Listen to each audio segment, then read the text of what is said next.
Right, okay, I'll just grab everybody's attention and welcome. So, tēnā koutou katoa, greetings to all, and welcome to the Meet the Candidates evening hosted by the Morrinsville Chamber of Commerce in conjunction with the Morrinsville RSA.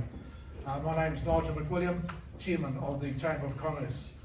It's great to have you out tonight. It was pretty wet and miserable earlier on, but that's cleared nicely, and so we've got a good crowd in, full house by the looks of things, and that's important to engage with this important election process. We want at least 50 or 60% people participating or voting. It's been as low as 14% in some years, but we need full engagement so we get quality candidates to make quality decisions. There's plenty of legislation coming down the central government pipeline as well, including possible amalgamation of local governments, and that's sort of started with the Water Asset Amalgamation and possible changes to the Resource Management Act also. So we are looking for good people and capable people who can get the best outcomes for our district within the boundaries of those directives. Now tonight we'll be hearing from 2 of the 3 mayoral candidates, 6 Morrinsville Ward candidates and 5 Waikato Regional candidates, and the uncontested Maori Ward candidate is not with us today, but he sends his apologies. But firstly, I'd like to thank all of the candidates for putting their hands up for these important government roles, and I'd just like to have a bit of a round of applause for them too.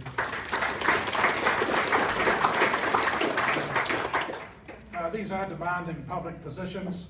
The nomination process can be quite intrusive, especially in this brutal age of social media and the constant attack on our government institutions. So again, congratulations for putting yourselves forward for the betterment of our town and district. The role of a councillor in local government is all about governance, and the 4 pillars of governance are determining purpose, creating a culture to deliver that purpose, holding each other to account, and effective compliance. And if you get those 4 principles right, you can execute strategy and deliver results. So tonight we're here to learn about the people who have put themselves forward to contribute to the governance of our town and district. Okay, so to set the tone tonight, first and foremost, I expect respect for all the candidates who've made themselves available tonight. Also, from a personal perspective, as 2 of my sons are in the New Zealand Defence Force to defend our precious and hard-won democracy, I ask for respectful conduct in this House. So the purpose of this evening is to provide a safe platform so you can hear from these candidates and to make an informed decision on your vote.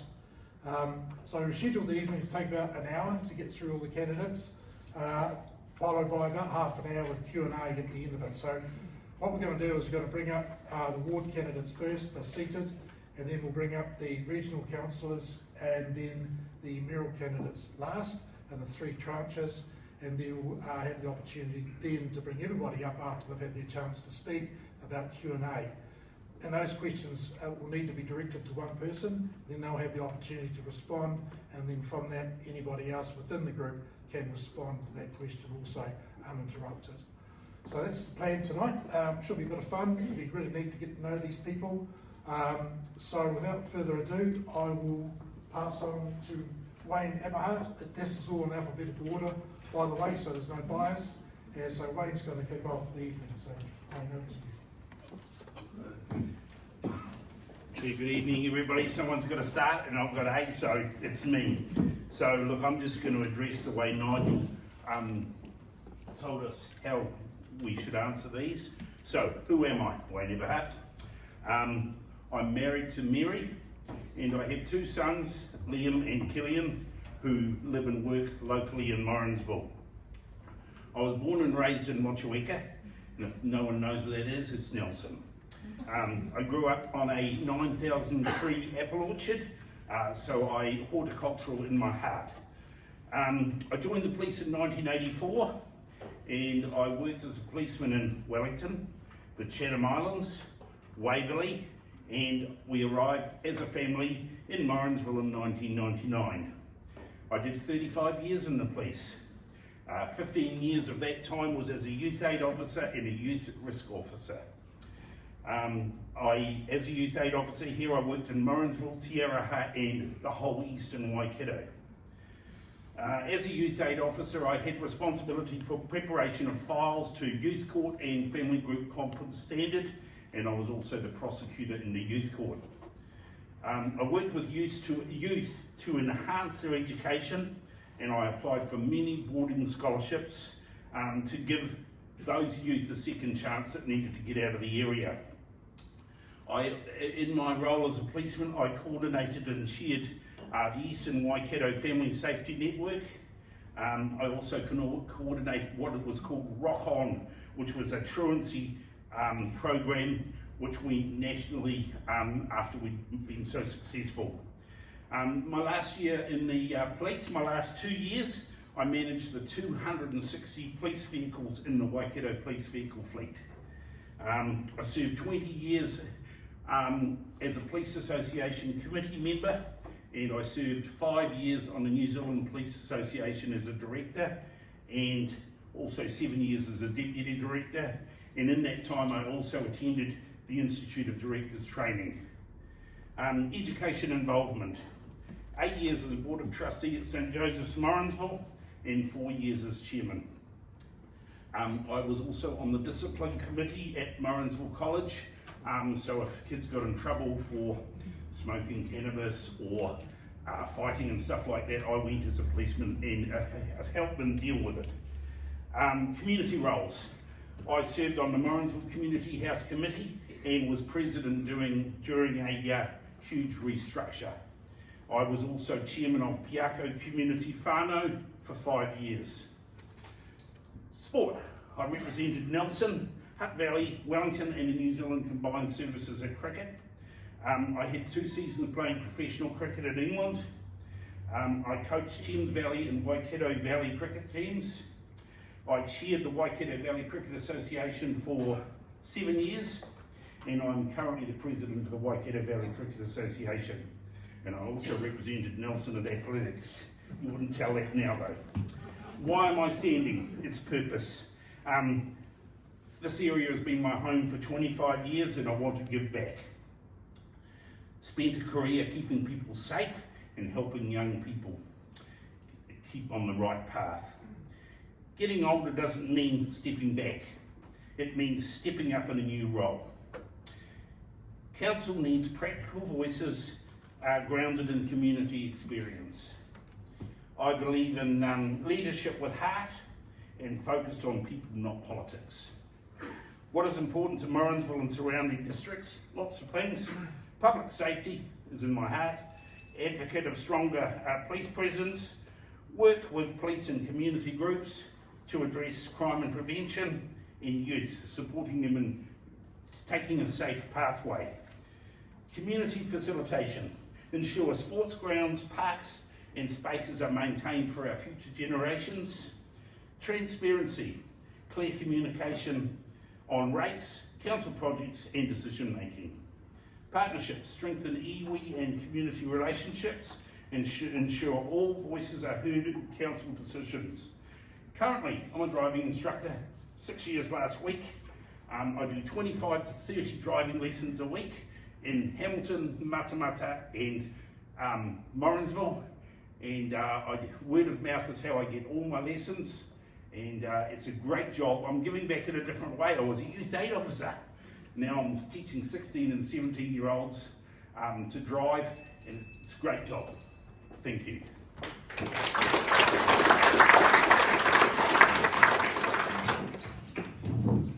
Thanks, Wayne. It's always tough to start off, so well done. You've got the ice, Savannah.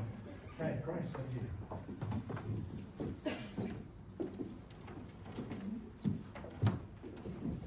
Tēnā koutou, ko Jane tuku mama, ko Shane tuku papa, ko Nathan tuku tānei, no Morrinsville ahau. E rima ngā tangata o taku whānau, ko Grace tuku ingoa, ko Bona tuku whānau. No reira, tēnā koutou, tēnā koutou, tēnā koutou katoa. Hi, I'm Grace Bonner. I am 32 years old and I've been in Morrinsville for the last 10 years. I married Nathan Bonner, who was born and bred here, and he still has not left family farm. And I originate from the far north, but now I am a converted chief supporter. I have worked at Matamata Piako District Council for a number of years in the communications team. And one of my roles there was designing the consultation documents. So to make them, I guess, engaging so normal people would want to read them. We've got 3 children, 2 whom are on the Morrinsville News front page today with their goats, Damien, Mackenzie and Shakira. So yeah, they go to Kiwitaki School. And we run an electrical business. My husband is a Sparky, and we proudly serve Morrinsville and the wider district. Why am I standing for council? Well, Morrinsville has a very large population of young people and young families, but not many young voices around the council table. And I think that's time that's changed. And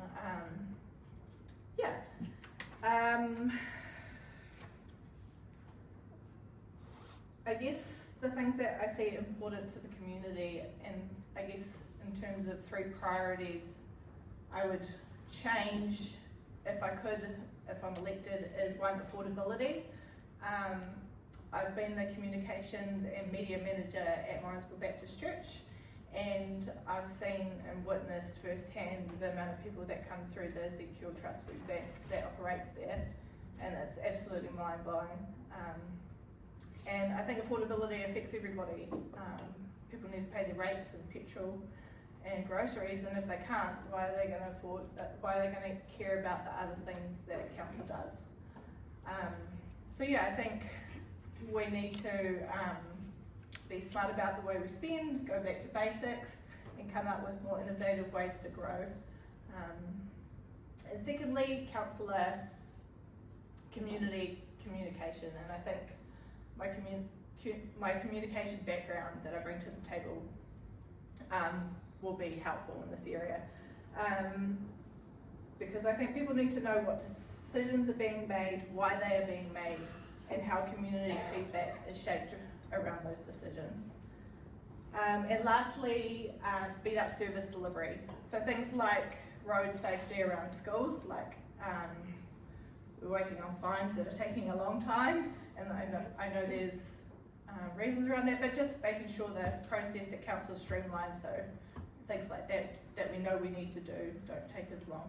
So yeah, thank you for listening, and thank you for coming.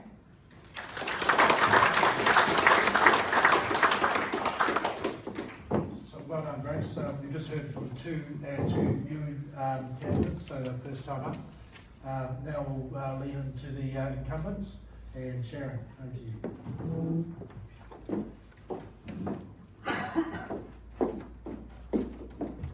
3 years down the track and now I need my glasses, so this is just great, isn't it?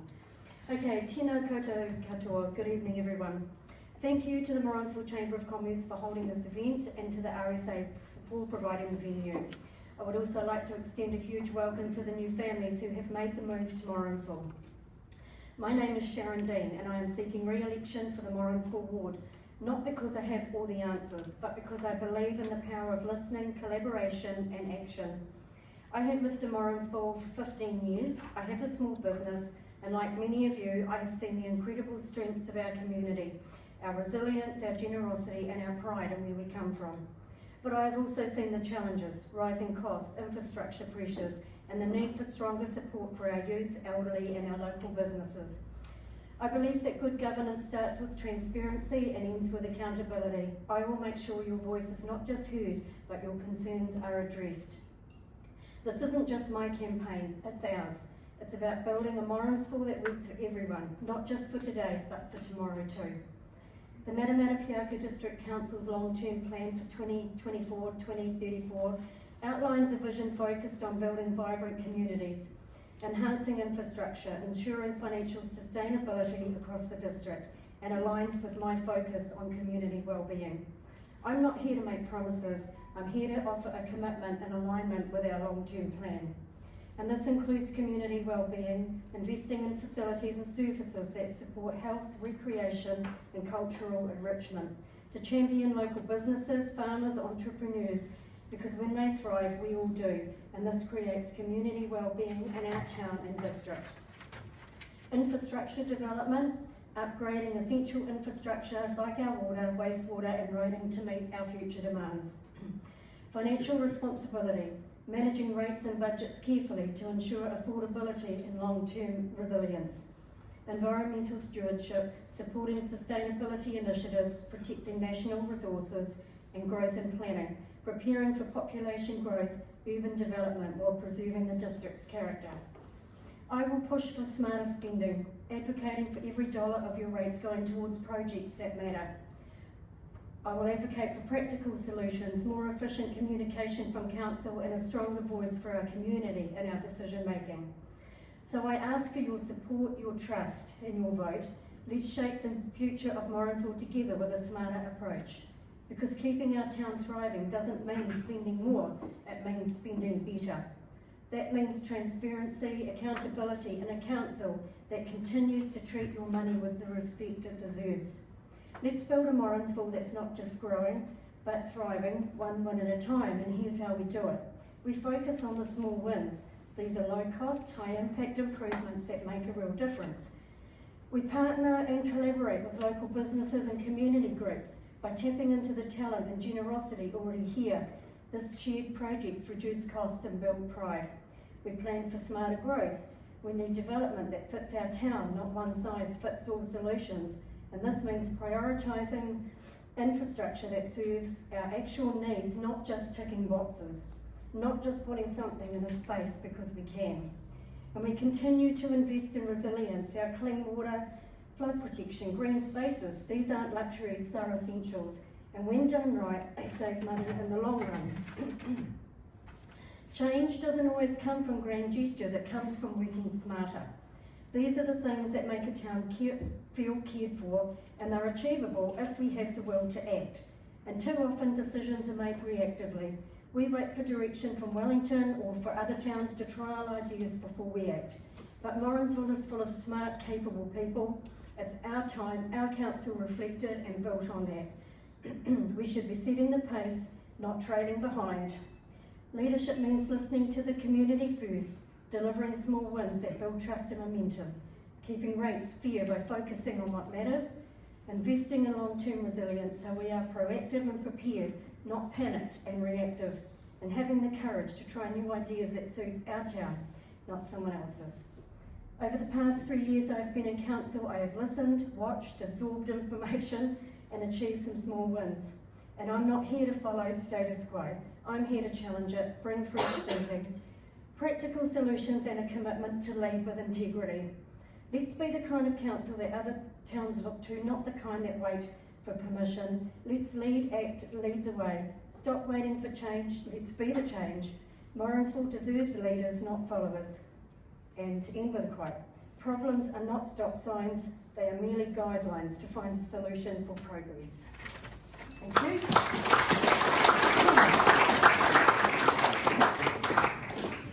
Well done, Shannon. I was right on 5 minutes, so there's a real art to that. I practiced Yeah, that. well done. Well done. Yeah, not taking sort of 500 words to say 20, so you did excellent. It's important that they can get the message out in 5 minutes. There's a reason for it.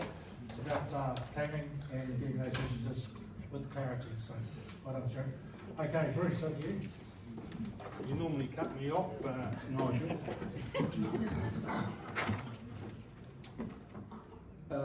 I'm Bruce Dewhurst. I've been around a while. My community involvement would mean that you've seen me around 35 years with Rotary and the last 8 years with Senior Citizens. Are two that are dear to my heart. I've been a councillor for the last 6 years, and I've been through the learning curve of how local government works and what you need to do to achieve results.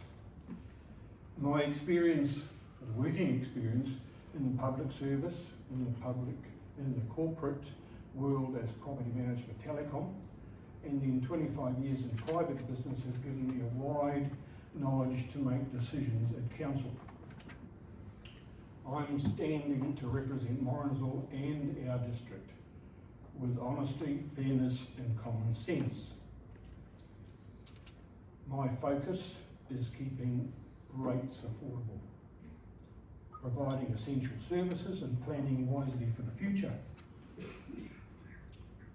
I've always represented all members of our community and will continue to do so. I believe in the principle of one person, one vote, and I do not agree with unelected appointees having voting rights. Excuse me. Your rates should go towards the must-do services first.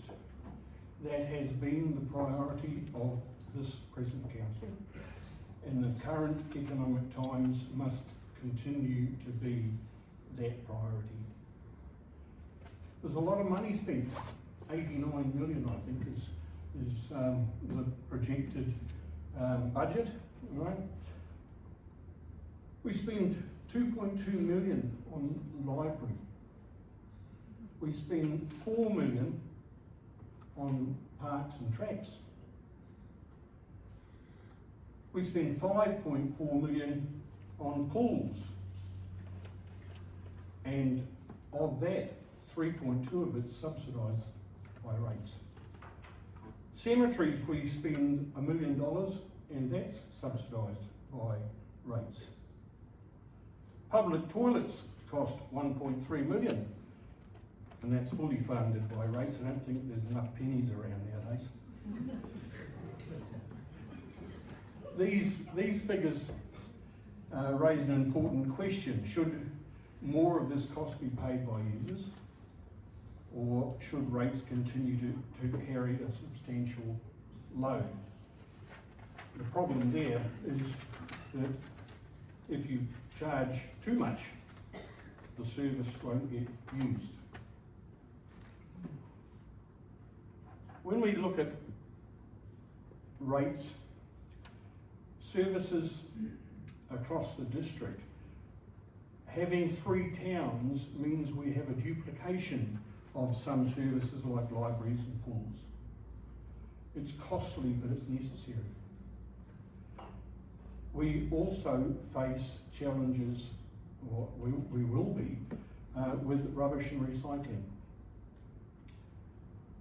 The long-term plan proposes a single resource recovery centre to replace the 3 existing transfer stations.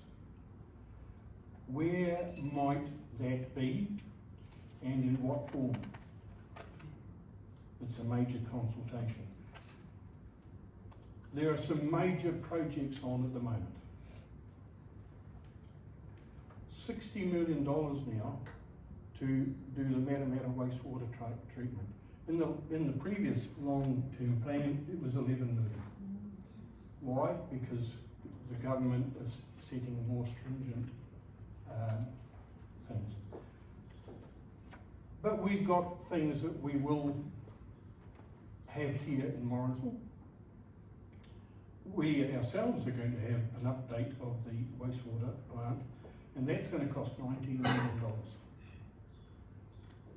And the big thing, and I think many of you have been waiting for, is the redevelopment of the Morrinsville pools. Now, $18 million has been allocated in the long-term plan commencing in 2028.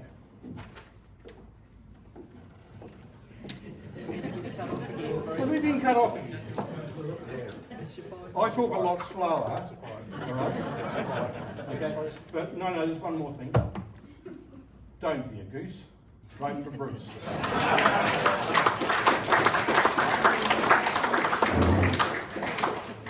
Thanks, Bruce. And it's second time running. Hopefully you'll get it right next time.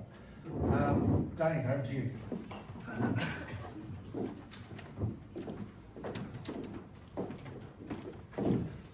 Right. Can you hear me okay? Seems like I'm down that mic. Yeah, so I'm going to stick to my script here so I don't get the two bells like Bruce did, hopefully.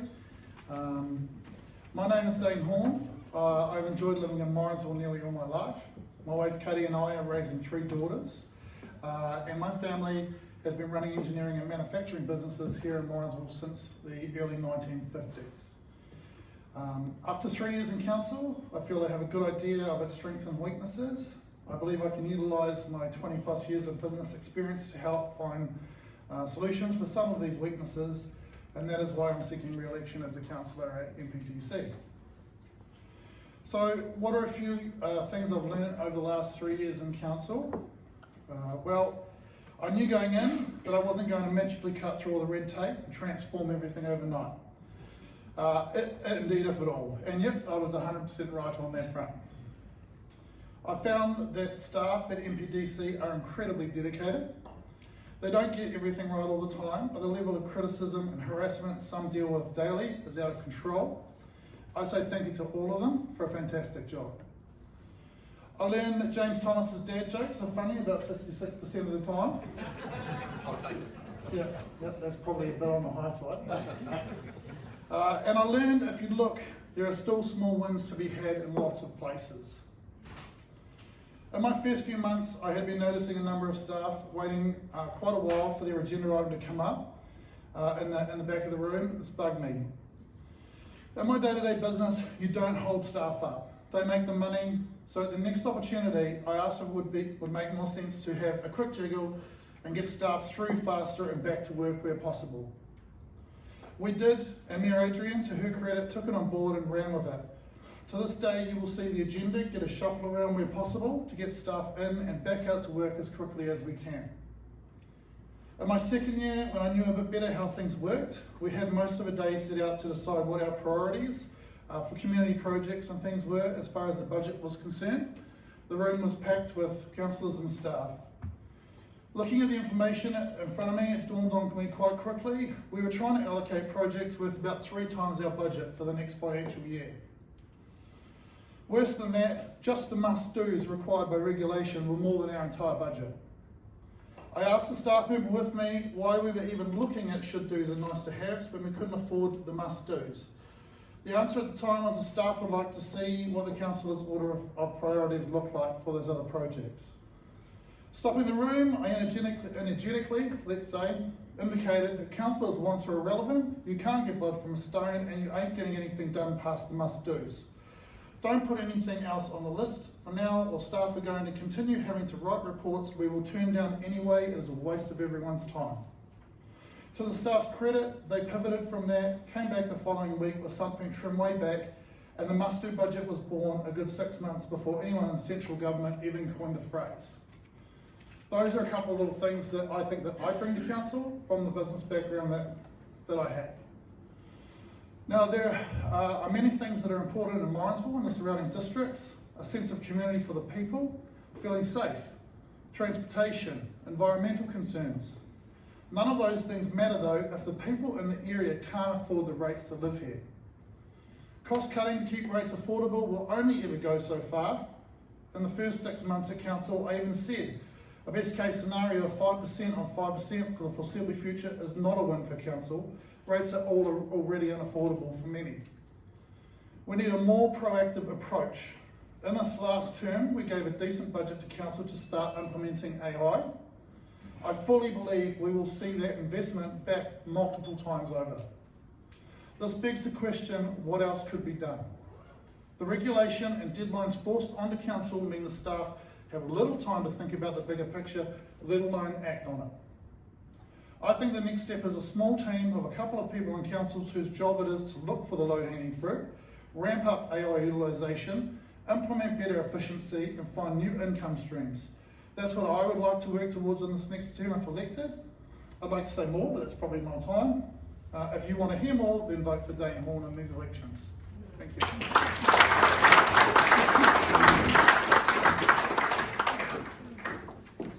Thank you, Dane. That was excellent.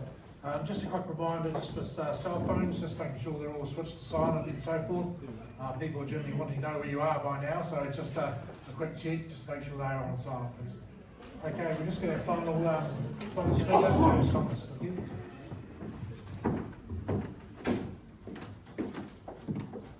Thanks, Nigel. I was hoping for a 75% pass rate with my dad jokes, so I was a bit disappointed that we dropped as low as 66, but that might be something to work at. So, I'd just like to thank you all for coming out this evening. Like Nigel said, it was a pretty average sort of a day. I see a few familiar faces out there, a few new ones, and I appreciate you coming out to listen to us this evening.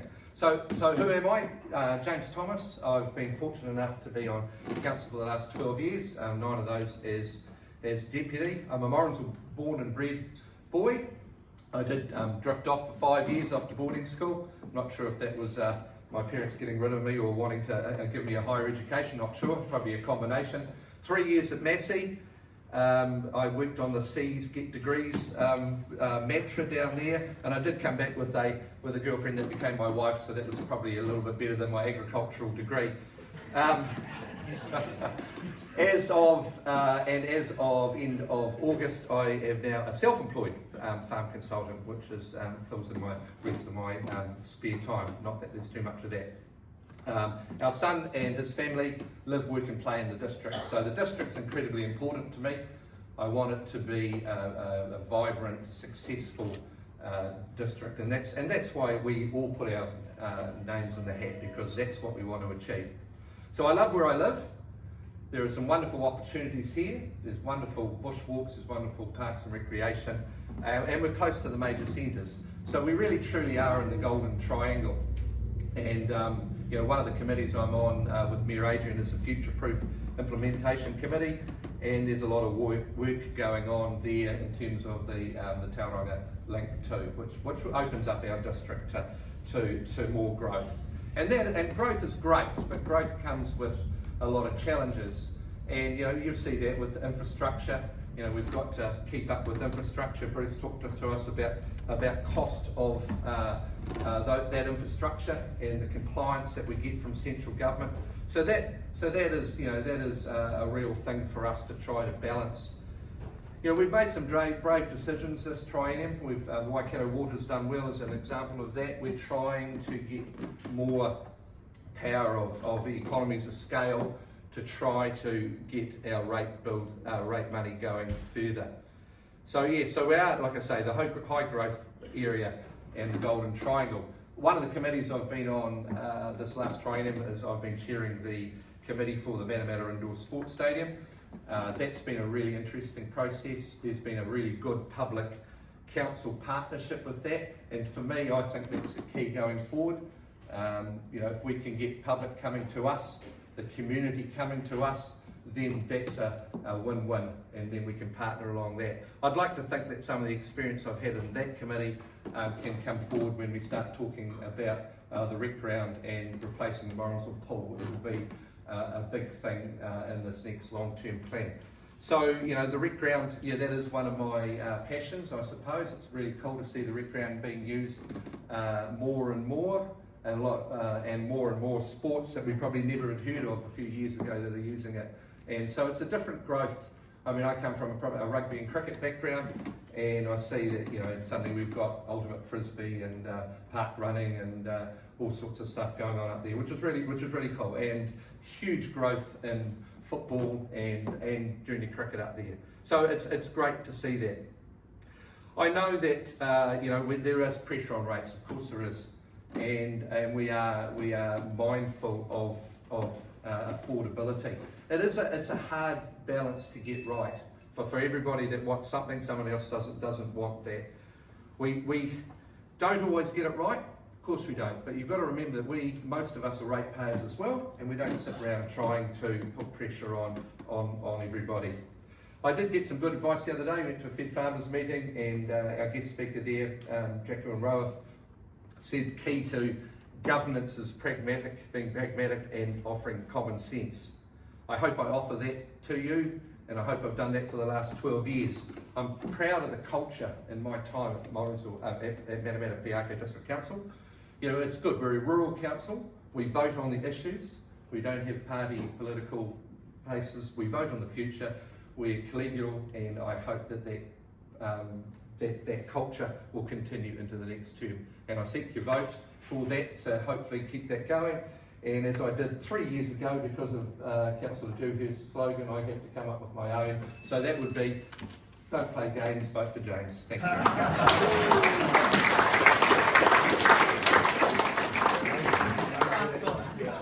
Yes, okay, so we just heard from the 6 ward candidates for Morrinsville, and I'd just like to have another round of applause for them too, please. Okay, so we're just going to pause for about a minute so we can swap out the councillors with the Waikato regional candidates now, and then we'll start again.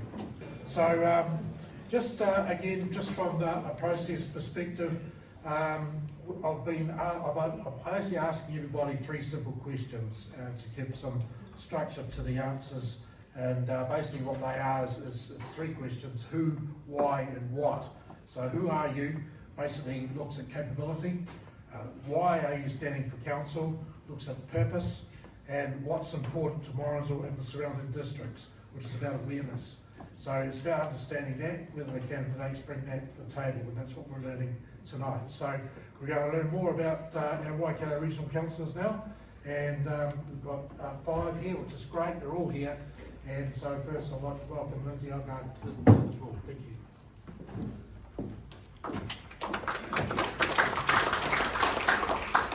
First off, I'd like to thank the Chamber of Commerce for hosting this event, and secondly to my fellow candidates.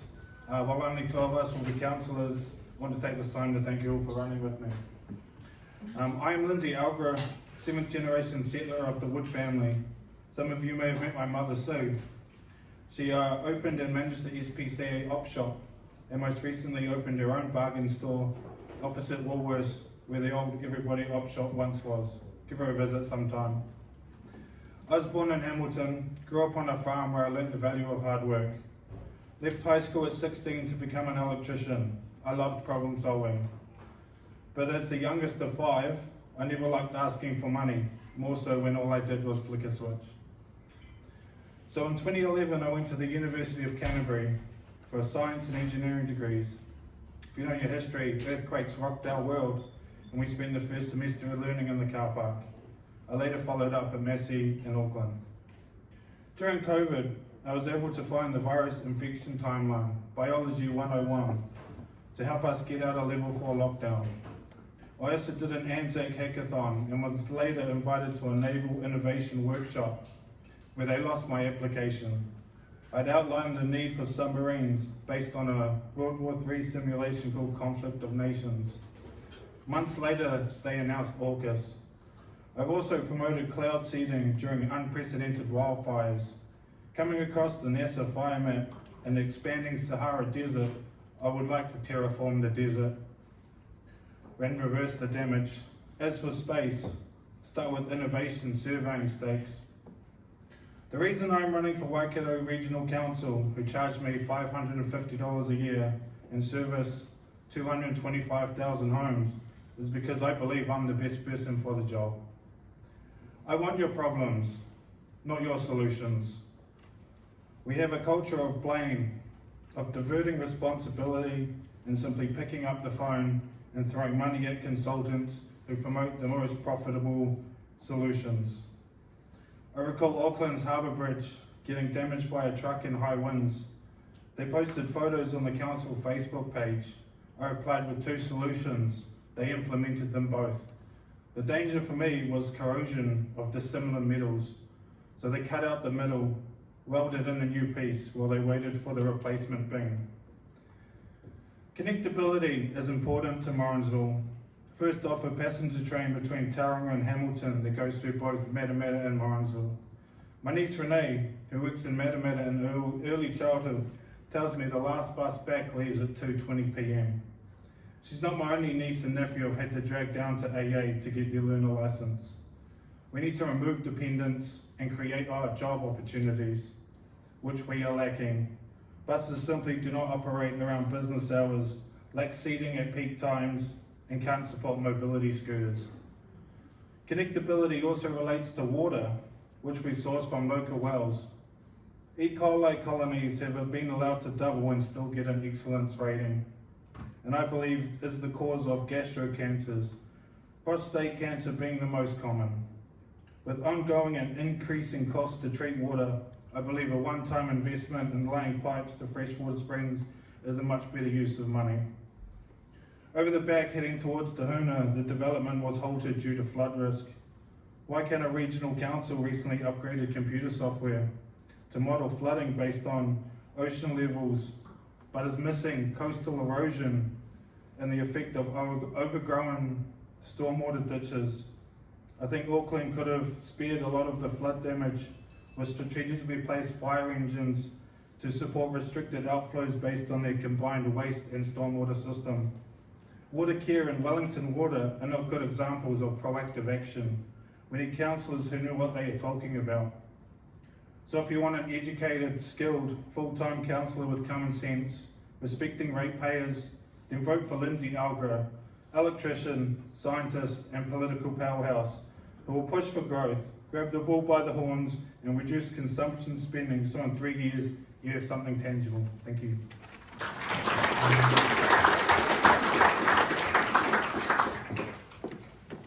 Thank you, Lindsay. That was excellent. And now over to Walt. Thank you. Tēnā koutou katoa, ladies and gentlemen. I'm Walt Cavendish, a dairy farmer just down the road in Richmond Downs, contract milking, down there. So I was born in the South Island, born in Nelson and grew up, spent some time in Motueka, funnily enough, Motueka, Rawaka to be fair, and then down in Canterbury. And we came up to the North Island, I think about 2015, something like that, maybe a little bit before, and been up here ever since.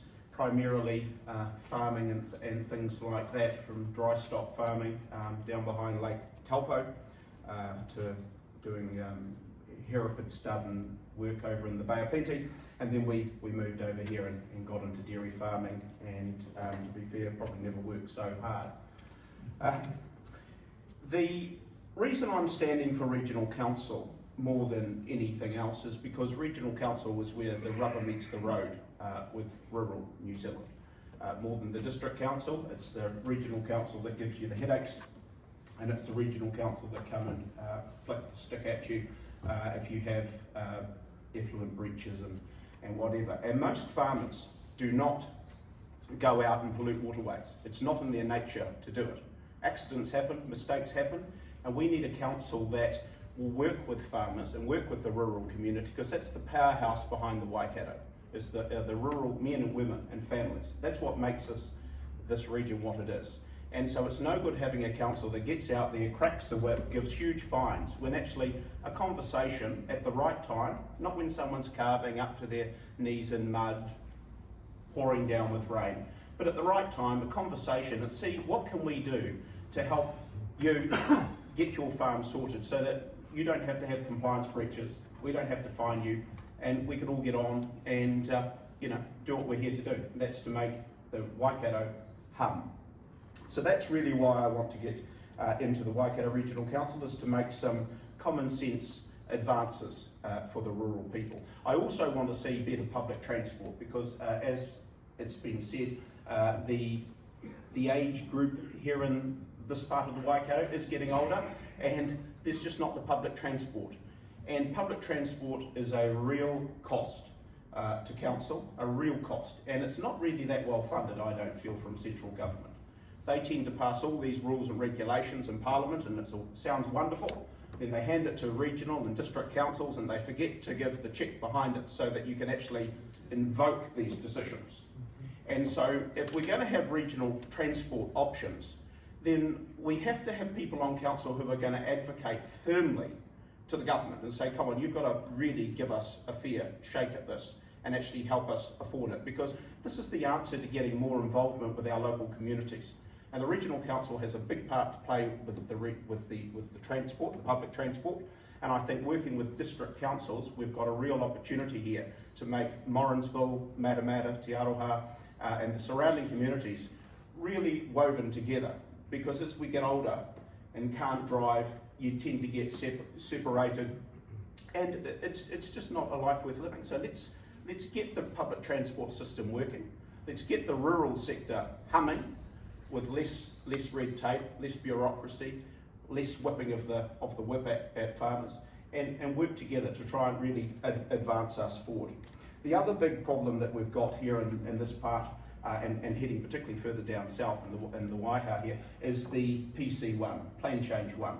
That's going to cost billions and billions of dollars to farmers and to this economy in particular if it gets through. And there's a lot of talk that that councillors should intervene in that. Well, councillors can't intervene. It's before the Environment Court. The only people that can intervene is Parliament. And we need people on the council, regional council, that will hammer the ministers and really get some action, because until we get that put into the bin and come up with a new set of ideas and rules, we're not going to be as progressive as we should be here in the Waikato. And it's so important. Rural New Zealand, rural farmers here in the Waikato are the backbone of this region. And we need them to be successful so that we're all successful. And you can have the public transport and all the amenities and things that make living in the Waikato beneficial. So thank you very much for your time. I ask vote for Walt Cavendish if you're so enticed, and together we can make some change, because we've got to do something. Thank you.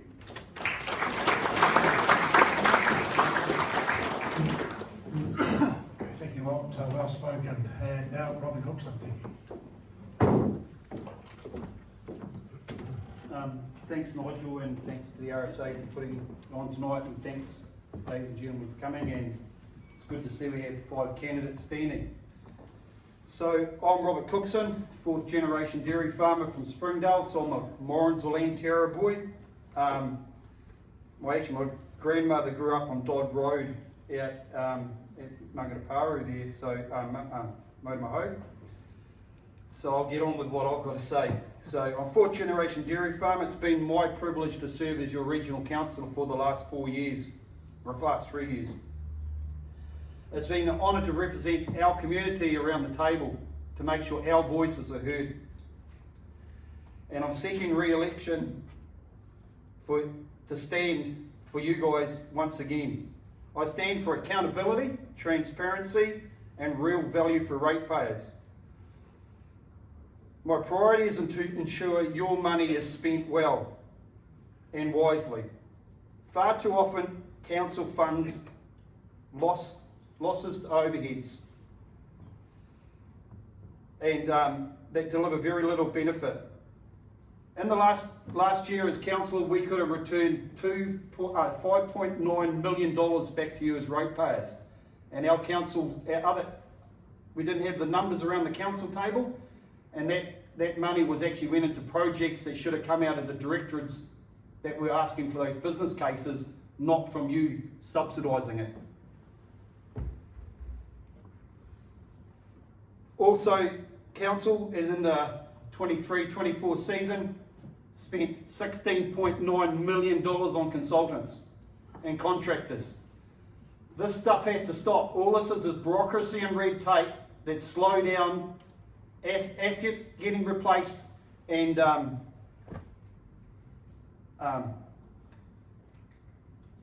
flood protection and drainage getting replaced around our communities. And it's just not, that's an engagement for freshwater plans. These are the sort of things that others have said in your other councillors that central government has put down on us, and to go out to the communities, this is the sort of money it costs. Also, the council spends up to $2.86 for a $1 spend. So they spend $1 on an asset and it costs them $2.60 to manage it. That's got to stop. We need to focus on core services, like all the others have said: public transport, flood protection, drainage, environmental management. Our infrastructure is ageing, and we need to reduce red tape to ensure this work can be done in a cost-effective manner and on time. Public transport is a big one. It's not just the buses, it's also if the train is renewed. The cost to electrify our fleet is $280 million. So and the rates control team is saying we need to ensure that the diesel buses stay until there's a more cost-effective model that our communities can afford. Meanwhile, central government is deciding to cut up what it's going to do with regional councils and district councils. And I say that we work together with our district councils to make sure that the burdens of regional council isn't always also put on district councils, because they can't afford that. We've got to work together and put up a system that works best for you.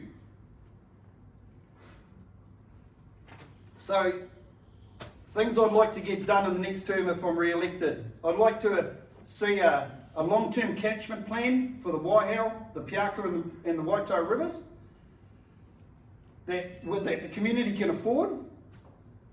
I'd like to see a transport system that makes Morrinsville and Cambridge into turnables, and we have small buses that service our community of what they want, not 40-seaters running around empty. I want to push for no farm visits by our environmental EPC group, or RUD, while during calving, because there's always mental health issues. I want to see sustainable growth in our towns and our industry, so helping our district council achieve that. Also, I'd have to say that I've worked very well with Adrian, Toby, the Mayor of Hauraki, and Gary Petley down in South Waikato, and I've ensured every time there's something that involves our community, I ask them for their opinion before I make a vote around that table. So, and one other thing, Manamata Piako has been 80% of Manamata Piako people love living in this community. So, when you go to Hamilton, only 40% of people love living in Hamilton. So we've got a great place, we just need to take care of it. So give me your vote. Robert Cookson, Rachel McCoy. Thank you, Robbie. Yep, there's some great facts and figures there, so well done. Okay, over to you, Keith. Thank you. Thanks, Nigel. Thanks everybody for coming tonight. There's probably a lot of other good things you could be doing, and thanks to the RSA and Chambers for organising it. And it is an amazing turnout, so thank you for that. Well, you want me to speak into that? Yeah. Okay. So, many of you will know me. I've been in the district for a long time, and there's a few that probably don't want to know me, Graham, and you don't have to say anything, all right? So, I've had the privilege of farming in the community for 45 years, raised family, 3 children, and they still call Morrinsville home, and are very, very proud of their connection here. A little bit about my whakapapa. I was born in Auckland. I was one of those little boys who went to school with bare feet and a flour sack as my school bag, and was the beneficiary of a society that cared for children and helped young people grow and develop and get into have opportunities. So I was lucky, farm cadet, share milking, farm ownership, and that was all thanks to the government. We live in a society now that is very selfish and doesn't think in terms of our young people, so we have to work towards that. Part of my journey has been heavily involved in the community,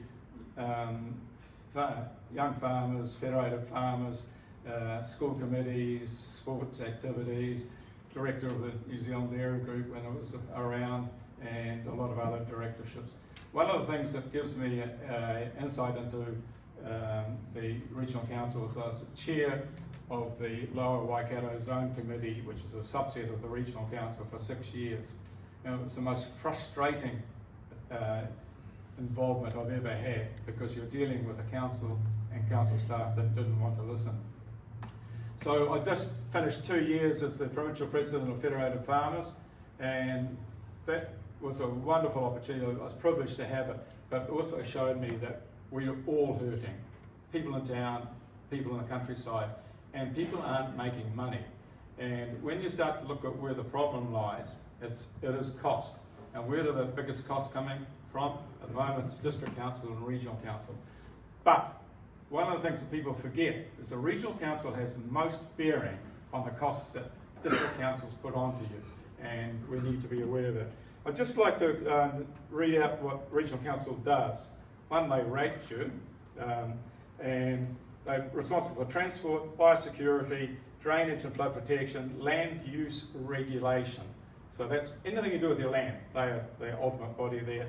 And PC1, which I've been heavily involved in, natural resources, which is quarries and things like that, air, coastline and harbour management, and regional emergency. So they have, in behind it all, they are a very big conglomerate that are looking to control our lives to a large degree.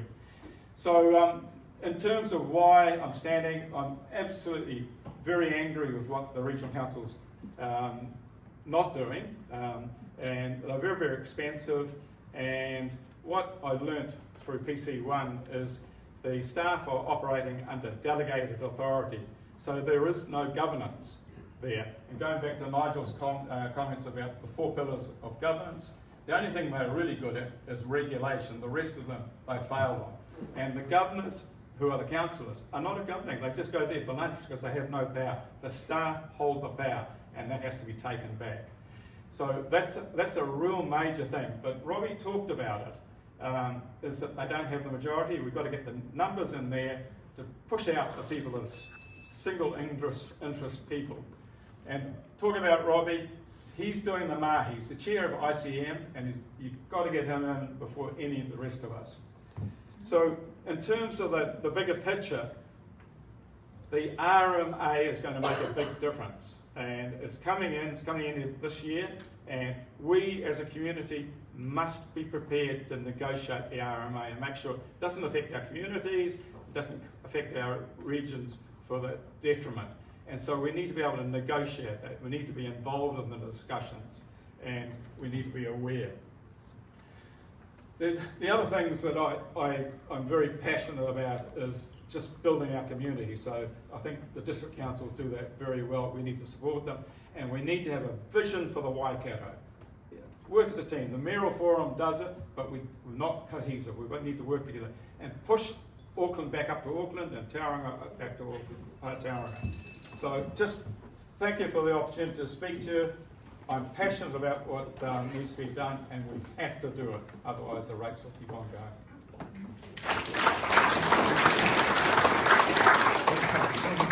And our final speaker now for the Regional Council, Julie.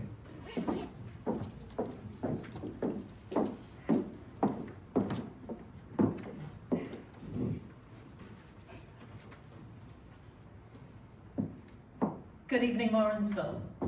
And many thanks to the Chamber of Commerce and the RSA for holding this event tonight. Now, I see some familiar faces in the audience, but for those of you who don't know me, my name is Julie Taylor. I've been self-employed since my mid-20s, and I've been running my current company, Voices for Events Limited, for the last 20 years.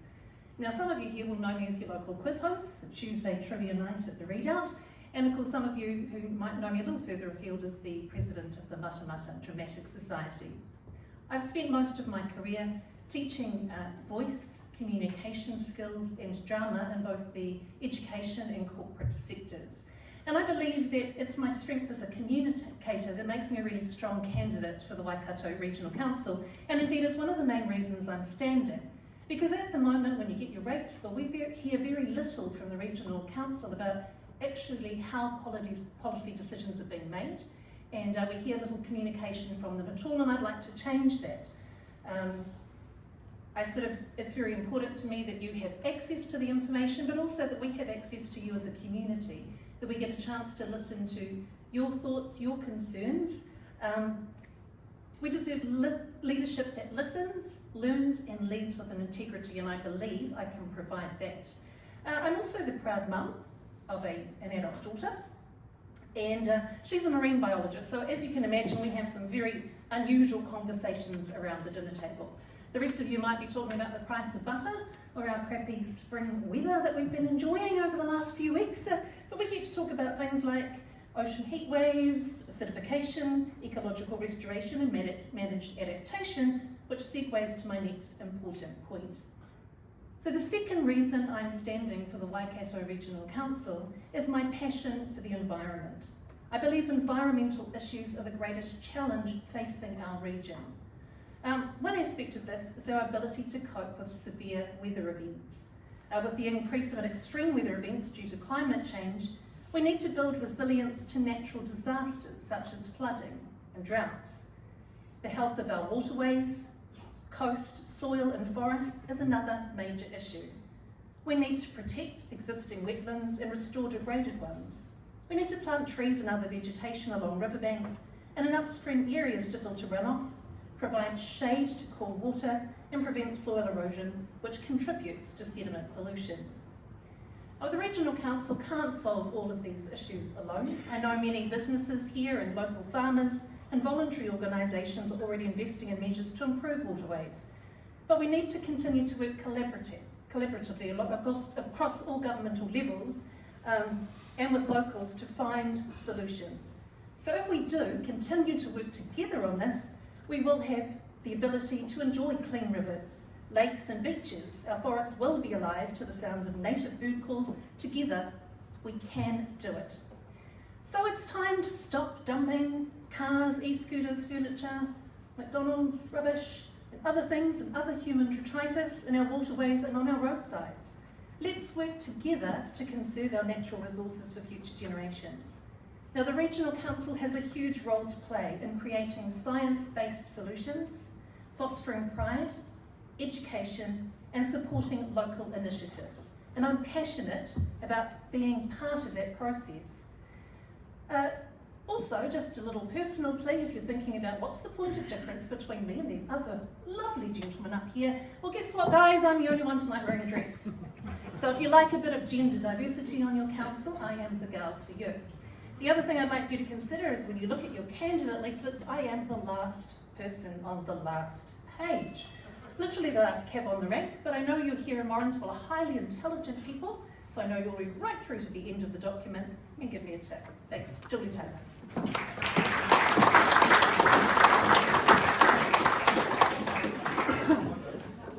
Yes, so thank you, Julie. All right, so you've heard from our 5 regional candidates now, and so we'll just take a break and we'll bring up the 2 out of the 3 mayoral candidates who will speak last. Thank you. So we've got the 2 out of the 3 mayoral candidates speaking tonight. Roman Jackson will not be speaking formally, but may turn up later on and is available for a chat, just one-on-one, once we wind up and finish the formal part of the evening.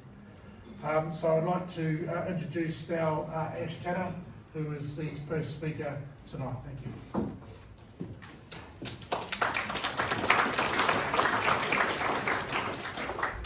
A bit low, isn't it? How's everybody tonight? Okay, a couple of you are all good. Excellent. I'd just like to thank the Chamber of Commerce for organising the event and the Morrinsville RSA for hosting us. It's really great to see everybody here. Thanks for coming out. And for those that don't know who I am, my name is Ash Tanner and I'm married to my wife Tracy. We have 2 boys, Kerry and Blaze, and 3 grandchildren. One of them's here tonight, Heidi, Grace, and we have Esme as well. We live in Te Araha, born in Hamilton, brought up in Te Araha, and that's where we live now. We have a business there. We've had our own business for probably around 25, 30 years, and live locally and shop locally. So that's a bit about me. Hey, so I'm not sure if everybody knows, but I've got 12 years local government experience, 9 years as councillor, and the previous 3 as your mayor. It was a privilege to be appointed to that role, and very excited about it. And it was sort of a baptism of fire though, because jumped into the role and we had the 2nd or 3rd largest drought in history since about the 40s. And so we had to deal with that. There were a lot of farmers struggling around the edge of the Manamata Piako, the Hauraki Plains and Thames Coromandel area. So we got together with Toby Adams, Hauraki, and Sandra Gowdy, Thames Coromandel District Mayor, and we got a bit of publicity, press around it, and we managed to lobby some money out of the central government to help the farmers, which was great. Got over that, and then COVID hit. And I don't need to explain to you what happened there. Things turned pear-shaped pretty quick. It was interesting times. I thought I was going to get a lot of jobs done because, you know, stay at home. and I got none of those jobs done. I went into about 24/7 on Zoom meetings, meetings I Zoom with ministers, civil defence, and they were interesting times. And the first week was really good, and everybody was happy to be home, obviously, but the second, third and fourth weeks, they just really turned to custard because people started really worrying about their businesses. They needed to get back to work, and the mood turned pretty ugly, to be fair. Matamata and Matamata Piako obviously had one of the largest clusters, so that was challenging as well. Anyway, not to be doom and gloom, we managed to get through that, and I feel that we still made some progress. We got some really good things done as a team. We ended up getting the bore at Lockerbie, up there for the Lockerbie estate, because as a council we were always looking for another source of water to take the pressure off Te Miro there. So that was great. We also had the land sorted out to put the water treatment plant on, which is great. The growth up in Lockerbie is awesome for the town. As it's been said before, growth is really good, but it also comes with challenges. So you have to mitigate those challenges and keep an eye on that. An example of that is obviously you've got a hell of a lot more houses going in there, and you can probably average just about 2 cars per property. So it also causes a problem further down the line. You need to make sure that the development contributions for the roading are covering that, so it doesn't end up on existing ratepayers. The vision for Morrinsville is that we have a safe, vibrant community where we all like to stay and play. And I think everybody knows that we talk about central government. It's very rich for them to say keep rates at capped, but I think we need to, in the next few years, people are struggling out there, pensioners and people on fixed incomes, there's no money left. And we've got to be mindful of the rate rises, we really do. There are also working families, 2 people working couples, 1 wage is just going to cover the mortgage or the rent only. I've got a reputation for pushing back on red tape and bureaucracy, as you're probably aware, and I'll continue to do that. I represent the people, not bureaucracy, and we need to look at ourselves as council and look at ways that we can cut red tape, bureaucracy, cut costs. We really have to, because it's serious now. Cost of living is out of this world, and New Zealand's fast becoming one of the most unaffordable countries in the world to live in. Anyway, if you want me back, the workshop's leased out, no side distractions. Vote Ash.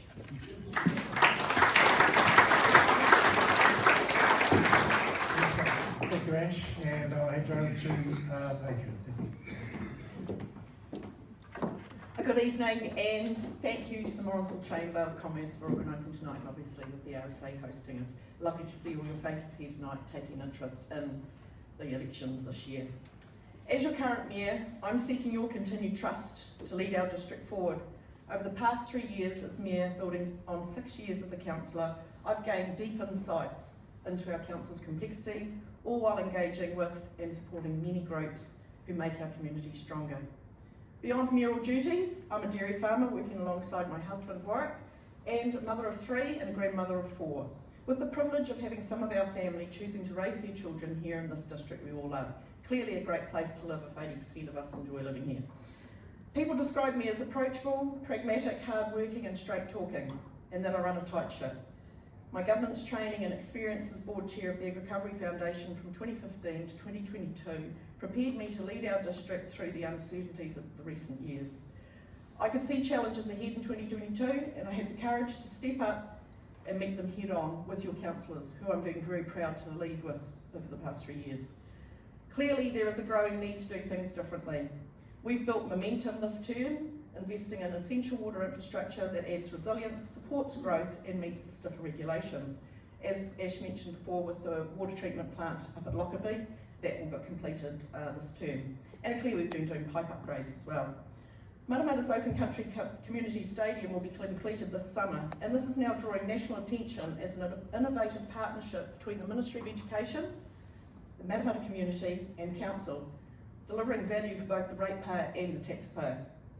The relationships I've built with community leaders, regional partners and government agencies are already delivering benefits, and there's much more to achieve.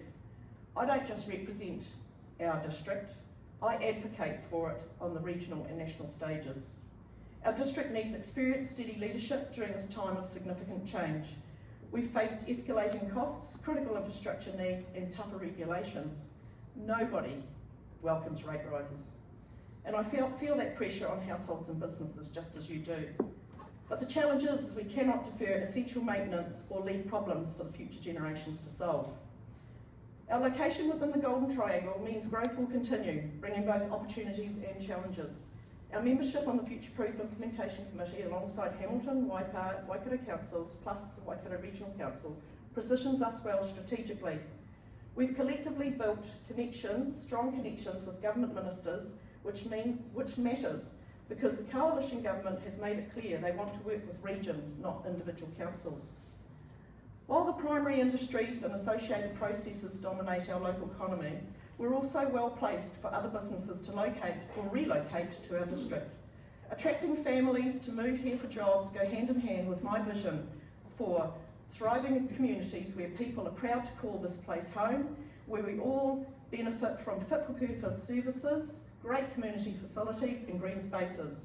This requires good urban design and sound strategic planning, not only by local government, us, but also government agencies like the Ministry of Education. The Morrinsville Rec Ground Master Plan is involving with community action to meet with the growing demands from seasonal users while accommodating the growing calendar of annual events. The upgrade of the pool facility is in our sights, and partnering with the Morrinsville community will be key to its success. I'm delighted to see the Keep Morrinsville Beautiful group resurrected in conjunction with the Morrinsville Lions, and I've kept in touch with one of their members who's a keen gardener. They have genuine pride in this town and will add to the look and feel of it beyond what council can achieve alone. And it's the look and the feel of our towns that's really important to us all. My approach prioritises essential projects, maintaining quality core services and strategically planning ahead. There's always room for improvement, and alongside our new Chief Executive, I'm pushing for efficiencies to stretch the ratepayer's dollar further and to improve operational processes that cause frustration, especially in the consenting area. I want us to be more enabling whenever practical, and I look forward to the proposed government reforms that will cut the red tape that weighs us all down. The RMA is a very prescriptive beast. We're beginning our future development strategy, a crucial step in positioning our district for sustainable growth. We don't just build infrastructure, we build communities. Through experienced leadership, we can ensure growth strengthens rather than strains our community fabric. I'm seeking your vote for continuity to continue the steady leadership that's delivering results while adapting to tomorrow's challenges. My commitment is unwavering, and I genuinely care about our communities. The relationships are built, the projects are underway or are in the pipeline, and the foundation is strong. I seek your vote to re-elect me as your Mayor to continue building stronger communities that serve everyone well. Thank you.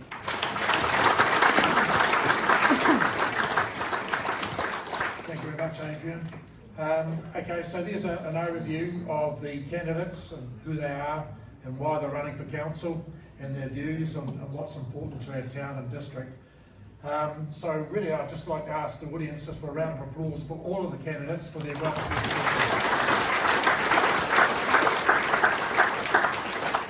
Okay, so we'll just take a wee break now just for 2 minutes to reset the stage. We're going to get everybody up and we're going to have an opportunity for a few questions before we call it quits, and then you've got the opportunity to talk to the candidates one-on-one in a social setting. Thank you. And so just to recap the process or the rules, if you like, those questions that you ask the candidates will be asked respectfully. You've got to remember that they're up here and you're not, so it's a stressful time for everybody. So how we're going to do it is we'll just ask a question to one candidate, so that person knows who the question's been directed at them, and they've got the opportunity to come up to the podium here and respond uninterrupted. Then the other candidates will have the opportunity to respond also with one reply. So we're going to have a limit of 2 questions per person, just to stop any grandstanding and also just to spread the opportunities around the floor. So I'll take a few questions and then we'll break, and that'll be the end of the formal part of the evening, and then there'll be the opportunity to meet and greet the candidates individually, and you can ask them questions that are specific to you that way. So that's sort of the process. We'll kick off now with hands up for a question, and Kathy will find you.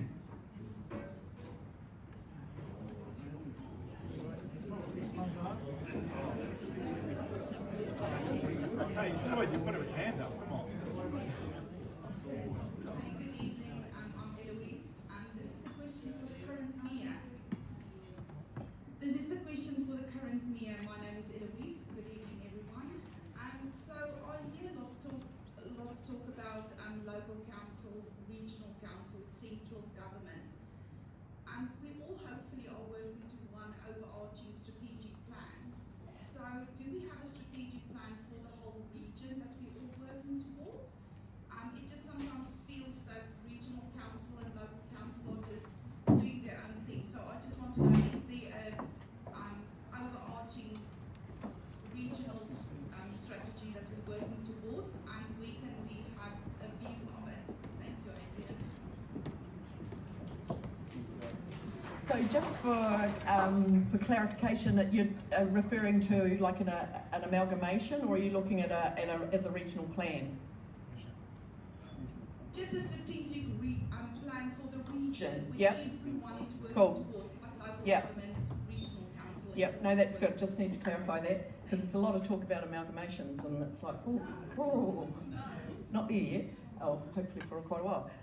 No, so there is the regional council is talking about a spatial plan, and that's where the relationships, like with us being in Future Proof, also have as a sub-region. We've also started developing that work, and that's where for Matamata Piako, with the future development strategy, that actually ties in to what the regional spatial plan will look like. So it's not there yet. It is in your LTP. It's in the regional council's LTP, because they will be leading that, obviously with the district councils, and there's a few of us when you think of from Taupo to Thames Coromandel across to Waikato and Waitomo.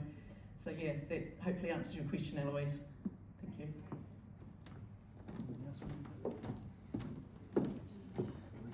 Any other comments from the panel?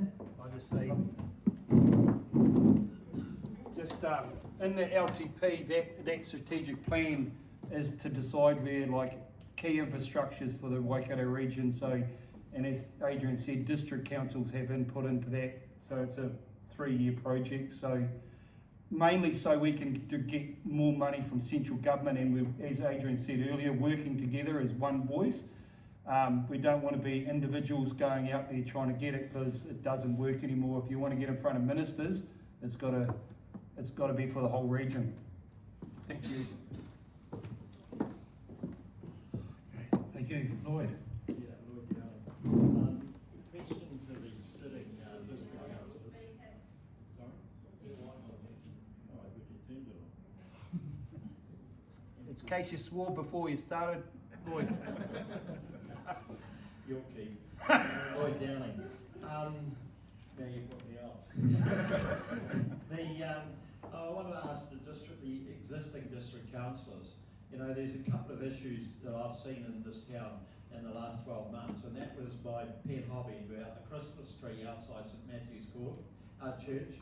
It cost, I think, $12,000 or $12,500, but it only actually, we were only billed for about $8,500, because I think the council forgot to send them a bill for $4,000. And the local Chamber of Commerce had put in a plan, but it wasn't good enough for the council, so they had to spend another $4,000 on getting engineers' report. It's to blame the Resource Management Act for everything. It is an absolute disgrace. The next question is, outside the poor old RSA here, there's been flaming fences out here for forever, and that wall has been there for about 60 years. I understand one of the quotes was $800,000 to fix it. Now, Morris Stefford's still there, and there's still a bit of life in old Morris, and a retired building inspector here, and a lawyer over there. I reckon if myself, I reckon we could fix the bloody thing for half that. And we wouldn't be spending so much money on cones.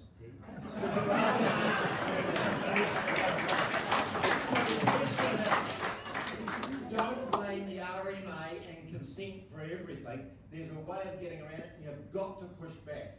And we'll pay your fine if you go to court. Well, we'll leave you. So Lloyd, who is your Christian? Lloyd, who's your Christian director there? Well, I would like the existing district council because it concerns me. If we vote for the existing ones, we'll get the same as what we've had. Sure. So Robbie.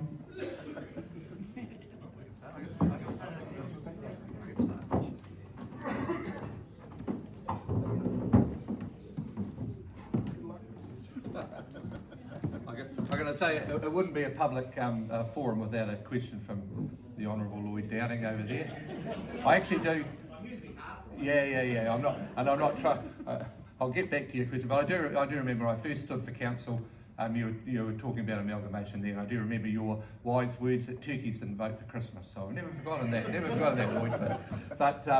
But that's not so. Okay, so a few things here. Look. To be honest, there is some blame on the Resource Management Act. We are governed by that, and that is changing. We don't like red tape. I hate red tape. When you run your own business and you go into council, it can be bloody frustrating because sometimes on the farm you go, oh look, to hell with it. I'll get that project done because the digger driver's sitting there ready to go. I'll worry about paying for it next month, next year, sometime hopefully. But so we are still governed by that. What we try to do in the circumstances like the Christmas tree is that we fund that we can use to help with the application, and we do try to do that for community groups. That's one and done. I mean, that's going to be going up every year for quite a few years. 15 years. So 15 years. I think we get a replacement one as well, didn't we? But yeah. So that's frustrating, but that is the beast. And I'm sorry, we do have to blame the RMA for that. We can't go out and not follow process. You'd be the first one to complain about that, and I'm not sure if everyone else here would want to chip in and pay the fines. I understand the frustration with the wall, 100% understand that. It's certainly something that we've spent a lot of time talking about. It's also trying to find out who owned it or owns it and what percentage of that cost is going for both parties. And because it is a double cost, if you like, or a double, we have to come to a conclusion that's satisfactory for both parties. Now, we've had a commitment that we hope we have a solution that will be done by Anzac Day next year. I know, goodness me, that's another kind of 6 or 7 months away. I get that, but we've got to make it. We've got to make it right, and we can't hastily go in. So what's that going to look like? I don't know. There's still more water to go under the bridge. And what was your other thing? Road cones, was it? Health and safety, because part of the 800,000 for that wall. Yeah. I mean, what's the health and safety with that? Yeah. You guys love putting out road cones. Oh look, well, okay, and but again, there is process that has to be followed there. It is frustrating when we did our entrance at home. The quote I got was half of that was for traffic control, and so it is. So we try. Look, like I said before, we don't always get stuff right. We don't sit around the country. We don't sit around the council table going, how do we pay off our residents today? We actually try to get it done. It is frustrating when it doesn't go as quickly as we like, but we are dealing with your money. It's not like we're dealing with our money. It's your money, and there has to be a process, has to be followed. Thanks, James. And just a correction to Lloyd, the Christmas tree is actually a non-compliant building in a residential infill zone. Okay. All right. Can I? Yes, you can, Bruce. Yes. I'd like to just perhaps add a little bit more about the wall. Do you know the history of the wall? Right. Okay. So the wall. Do you know where the boundary line is? No. Okay. Is this a question? No, but I think the point is that Lloyd, you're making a statement, all right? But you probably don't know the background. Okay, and so the issue is that the car park now belongs to the council. And half the wall. The car park belongs to the council because it was bought by council from the Ngāti Hawa Trust, all right, as part of the treaty settlement. Okay, and that's the only reason the council have it. God knows I'd never have it if I was having it, especially when you think that it's a peppercorn rental. All right, okay. What is the council getting out of it? Nothing. So when you then look at where the boundary is almost on where the parapet is, you know, as you walk out the door. So we're talking about a project involving two parties. Now, the RSA and the council. Now, it's still in negotiation. We don't know yet what that cost will be, but as a councillor, I will want to see that it's a fair apportionment of cost, because there is the RSA that have the use of it, right? And the rest of it is ratepayers' money. So that's where I come from, all right? So we don't know yet what's happening, but I will tell you that council have so far funded all the work that's been done. Okay? Okay? Keith, you've got a comment with that? Thanks, Nigel. I'd just like to take up this issue because it's a question of culture, and unfortunately the problem sits with you and me. It's how much risk are we prepared to put on ourselves and the community. Now we have a can't do culture now, whereas New Zealand was built on can do, get it done. We'd have the Christmas tree up, everybody had a good time, nobody got killed, that was a relief, and do it again next year. But unless we change the culture, and the regional council is particularly bad about this, they are so risk averse that they've got to have a committee to review a committee to review a committee. Every one of those committees, and Robbie can tell you, costs $50,000. So if we had line accountability, the head of the director of whatever, and in this case the resources, could say yes, no, you wouldn't have those costs. But no, everyone's trying to cover their butts, and we're so risk averse. So I think it's time for us to look at ourselves, and I think that we should get away from 100% risk averse and go back to something like 60%. And that'll take a lot of cost out of your thing and make life excitable again, and put up Christmas trees everywhere. Thank you. Okay, we'll take a couple more questions. Quick question.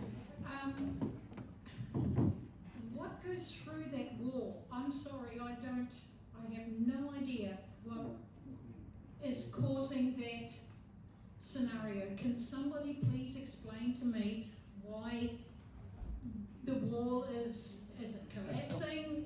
What would say, we've already had a question around the wall, if you like, so we'll move on from that one. Yeah, it's more of a specific issue for the RSA. We'll keep the questions a bit more broad so we can engage all of the councillors.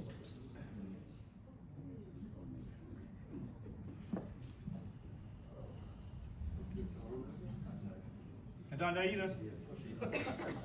Yeah, I'm Morris Stafford. Can you hear me? Yeah. I've got a question for Ash Tanner. What do you think, Ash? He's just going to put it up close to his mouth. Oh, did I? I'm going to hold it in the end. Can you hear me, Ash? Yep. Yeah. What I'm going to talk to you about, what do you think? Speak into it, Morris. The Waikato Waters. What do you think of the Waikato Waters proposal? might have to ask it tonight. Yeah, just repeat the question. Morris, do you want to come up here? Just come on up here and speak. It might be a bit easier. Well, she rings us right this time. We'll try once more. Yeah, Ash, what do you think of the... Come up, Morris, come up here and speak, and then we can hear your question. Can I sneak through here? If you ask a question, you repeat it. Hey Morris, we don't want a sermon. Pardon? No sermon? No, I do that on a Sunday. Ash, what do you think of this proposed... Oh, I've got to speak in there. Ash, what do you think of the Waikato Waters proposal that this current council has signed up for? Okay. Oh, yeah, why don't you? Is that the bank in New Zealand there? Thanks for giving me the tricky question there, Morris. You talk about the Waikato Waters done well that the council are signing into. To be straight up, sceptical. I was a big part of the Three Waters with the previous government, as you're probably aware, with the grab, steal and take of our water assets, and the government said it was in crisis and had to take it out of our control. I was very involved in that down in Wellington at the time. So councils weren't all that happy about it because we didn't want to lose control of our assets, because our staff do a bloody good job of supplying the water and wastewater services for Matamata Piako, and only us ratepayers have paid for those assets. Government never paid for them. Okay, so I didn't really like it. Our council didn't like it. We didn't get much support as such from local government New Zealand, our overarching body. So we went out and we created with 37 other councils, and we pushed back on that. And as you know, when the new government got in, they turned it over. I was excited to hear that the council had come to some sort of resolution with the water. And as Mayor Adrian said, you know, the cost for us to supply it. But the problem is with the costs, and like we talk about the Matamata wastewater treatment plant, it was going to be 11 million, now it's 68 or 60 something million.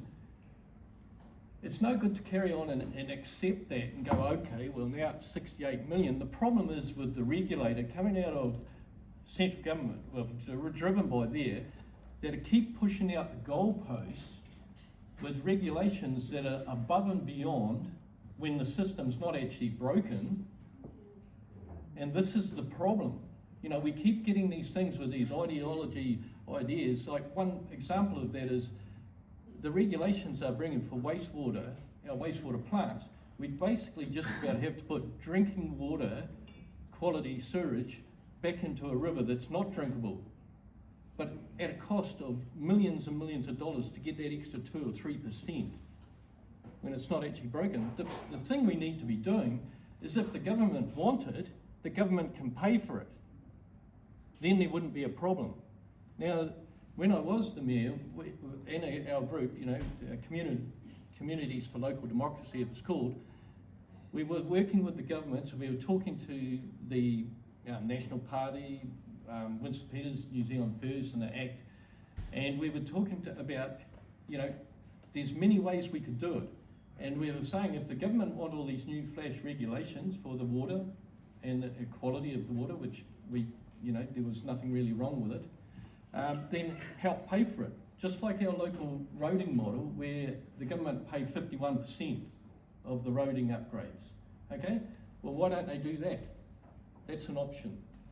The other option we looked at was maybe, you know, there could have been, say, South Waikato, the start of the Waihau River, us, Hauraki District Council and Thames Coromandel, and together as a group, you know, we could do things. One of the biggest costs for wastewater treatment is the sludge, getting rid of the sludge. Well, it might be cheaper for us to get a farm somewhere between us that we can discharge to or something like that. You know, there was other options. What worries me about this model is we're joining up with Waipa, Waitomo, Otrahonga with Kawhia out on the sea, Taupo and Turangi, South Waikato, us and Hauraki. And I think Matamata Piako has probably got the best systems out of all of them, and I worry about us cross-subsidising. And as everybody knows, you know, people talk about economies of scale. What happened with the power board? What happened with the Thames Valley Electric Power Board? Now what are we paying for power? It just keeps going up and up. And if you talk about, because this one's going to be a CCO, Watercare is a CCO with Auckland City Council and a couple of others.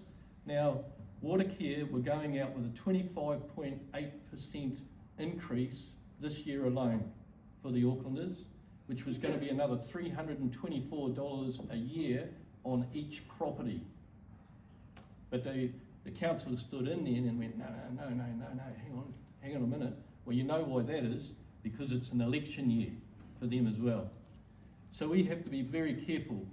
And in our council's consultation document, which nobody knew about, I reckon 90% of the people in this room know nothing about it.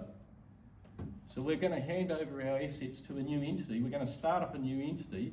I'm hearing rumours that's going to cost 70 million to set it up with a new CEO, a new board. And I just think the cost is going to come back. It'll come off your rates, so your water and wastewater will come off your rates, but an entity will be charging you for that water. So what we'll do now is we'll get a response to that with Adrian. Yep, Thank you. good as gold. Thank you. Great, just to clarify, 16 million to set up this entity, not 70. The challenge we have is, again, it is around standards and what are the required standards that councils must meet, both for drinking water and for wastewater. Drinking water, you know, we aren't too bad, but neither are the other councils that we're partnering with.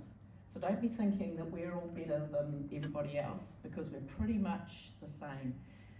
There's $200 billion worth of investment to happen across the Waikato, and it includes Hamilton and Waikato District. They're doing their thing. That's all scheduled in the next 10 years.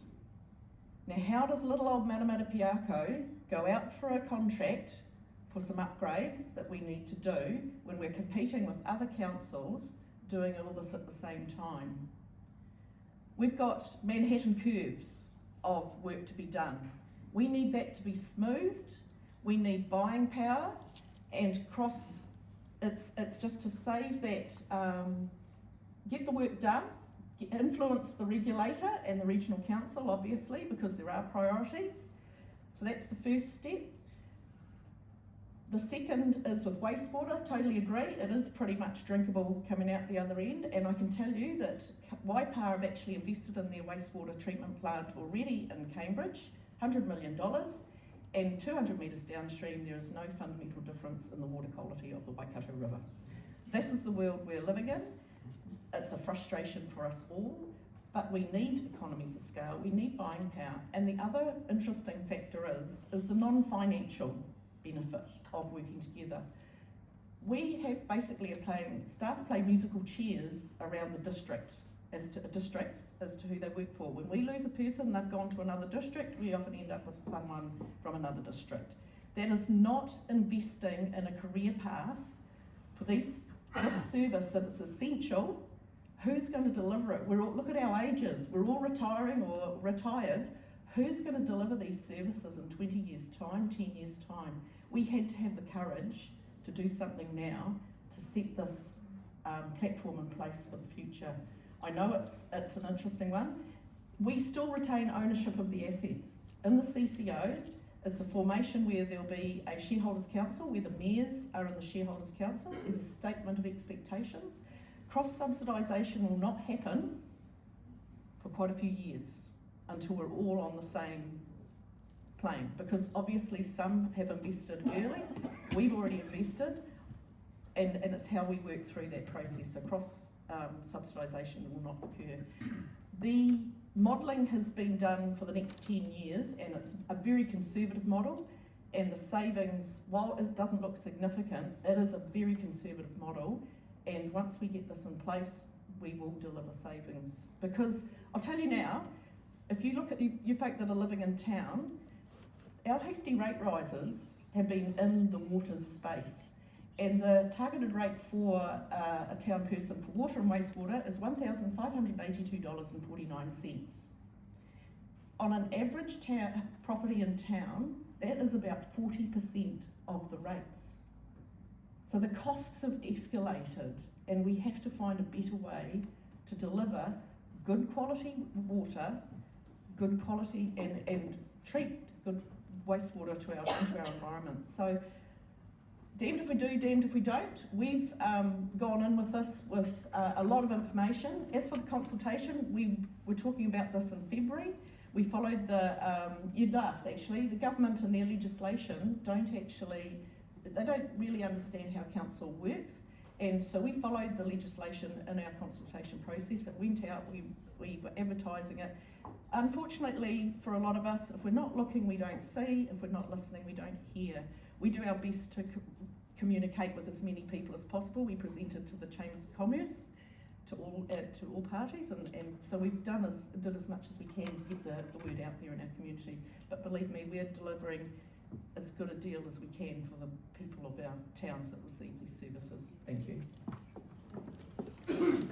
All right, so I'm just conscious of time, and we've lost the microphone, so we've got the opportunity now to finish the formal part of the evening. You've got a chance to talk to the candidates individually and enjoy a bit of company and networking. So thank you again to the candidates for putting themselves forward. It's been fantastic, lovely to hear from you. Thank you very much to the audience as well. Thank you for your time being involved, and remember to vote. So thank you. Cheers.